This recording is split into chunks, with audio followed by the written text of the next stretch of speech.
Hechos que dan de qué hablar. Gladys en Éxitos.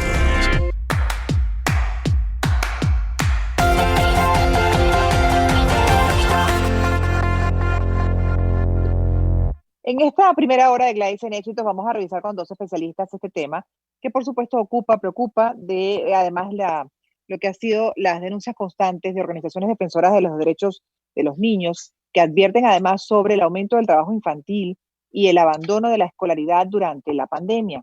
De este medio de DW leo que millones de niñas y niños en el mundo corren el riesgo de tener que trabajar como consecuencia de la crisis generada por el COVID-19, lo que podría propiciar un aumento en las peores formas del trabajo infantil por primera vez tras 20 años de avances, según un nuevo informe de la Organización Internacional del Trabajo de la OIT y el Fondo de las Naciones Unidas para la Infancia, UNICEF. En la región, según cálculos entregados por UNICEF, se estima que hay 17,4 millones de niños y niñas trabajadores, cifra que equivale a 16% del total de menores que viven en esta parte del mundo. Y este viernes, Día Mundial contra el Trabajo Infantil, se estima que hay, como decía, esa cifra que es alarmante, altísima, que equivale a un porcentaje, bueno, de 16 con relación a del total de menores que viven en la región. Los chicos, algunos de los cuales no alcanzan la mayoría de edad, víctimas del maltrato, del abuso sexual o de las deplorables condiciones laborales a las que son sometidos, se desempeñan principalmente como sirvientes, como agricultores, comerciantes, mineros, recolectores de basura o pescadores. Y la UNESCO teme que 24 millones de alumnos de todos los niveles del mundo abandonen la escolaridad como consecuencia de los cierres inducidos por la crisis del coronavirus y pide que se mantenga la continuidad en el aprendizaje, sobre todo para los más vulnerables. Bueno, ¿cómo estamos en Venezuela con relación a este tema? Lo revisamos a continuación con Fernando Pereira, quien es educador, orientador, escritor, defensor de derechos de niños y adolescentes, fundador de SECODAP. Buenas tardes y bienvenido, Fernando. Gladys, un placer de compartir contigo y la audiencia. Y también le doy la bienvenida a Carlos Trapani, abogado, coordinador del programa de Buen Trato de SECODAP, investigador del Instituto de Investigaciones Jurídicas de la Universidad Católica Andrés Bello. ¿Cómo está? ¿Cómo le va, señor Carlos? Saludos, buenas tardes, Gladys. Vamos a empezar con Fernando Pereira. En cuanto a este tema, que bueno, siempre se ha denunciado, es un tema recurrente, pero ahora con la crisis, ¿qué tanto se puede agravar? Y en el caso particular de Venezuela, que ya estamos en una crisis permanente. ¿Qué nos puedes decir, Fernando? ¿Qué información manejan hasta el momento?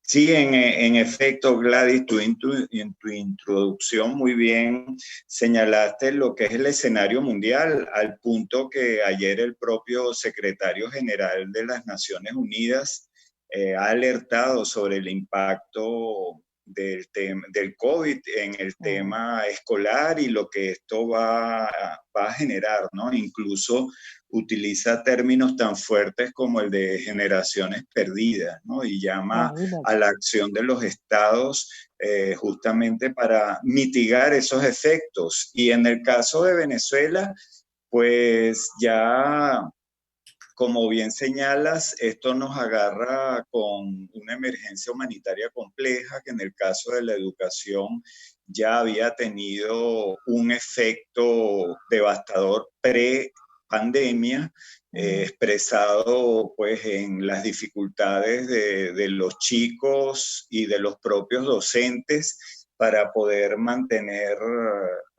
abiertas las escuelas, para poder asistir, para tener las condiciones mínimas para estar presentes. Entonces la pandemia, al igual que ha impactado en todo el mundo, Venezuela, por supuesto, no es una excepción e incluso pues el efecto es mayor en la medida en que los chicos no teniendo posibilidades de ir a las escuelas y en la medida en que sus familias están más urgidas socialmente, con más dificultades económicas, esa es una ecuación que necesariamente incide en el aumento del trabajo o de cualquier estrategia de sobrevivencia para que los niños y las propias familias puedan sobrevivir en los tiempos actuales.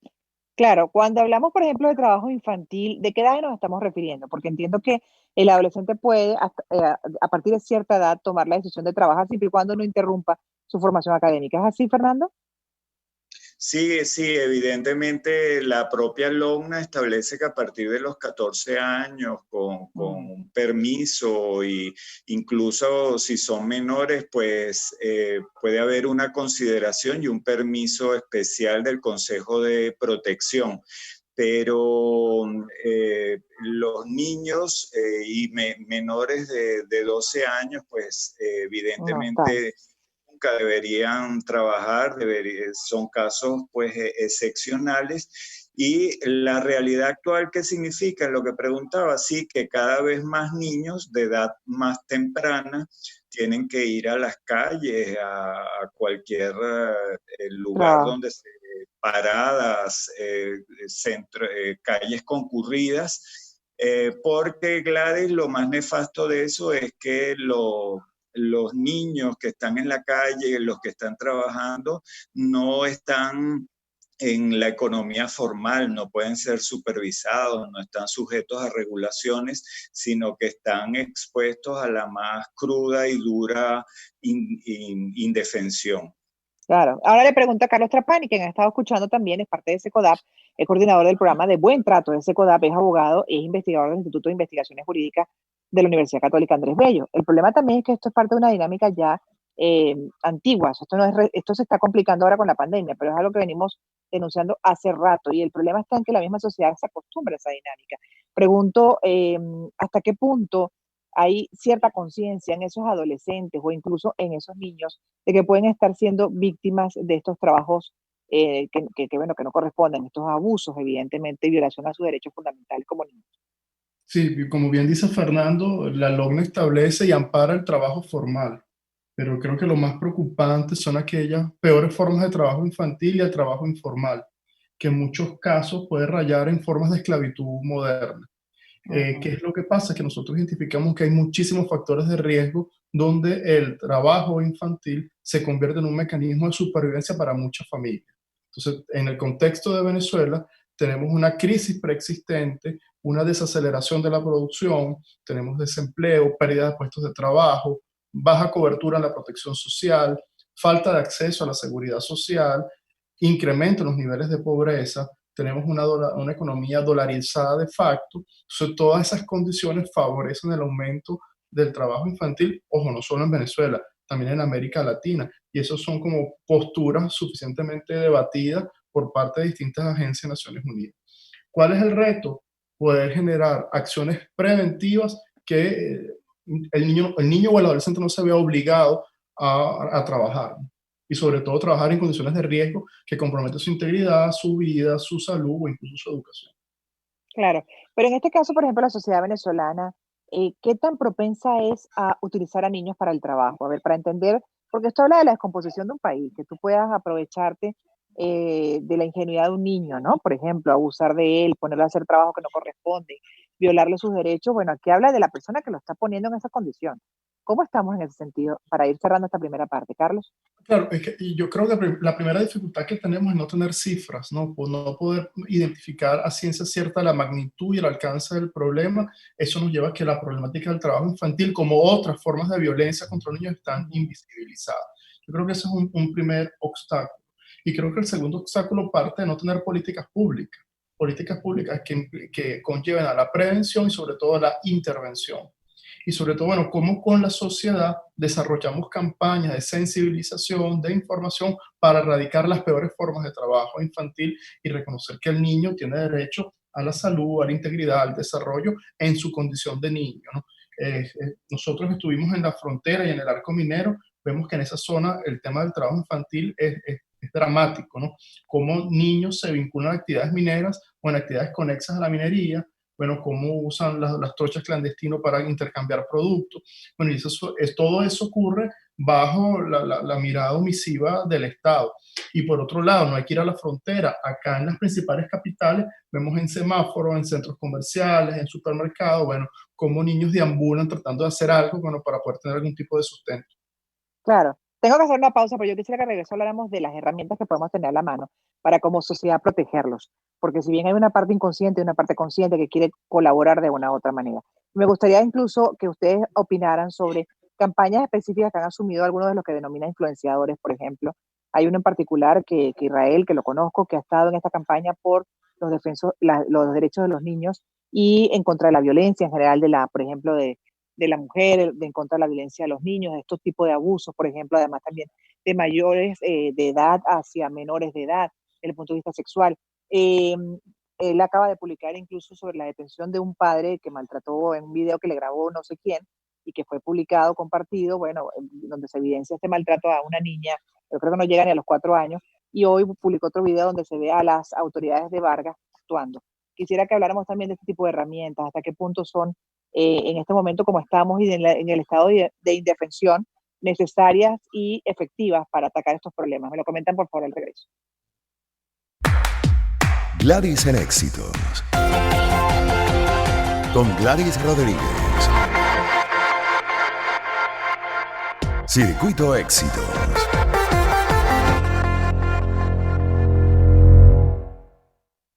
Segunda parte de conversación con Fernando Pereira, educador, orientador, escritor, defensor de derechos de niños y adolescentes, fundador de SECODAP, y Carlos Trapani, quien es abogado, es coordinador del programa de Buen Trato de SECODAP, investigador del Instituto de Investigaciones Jurídicas de la Universidad Católica Andrés Bello.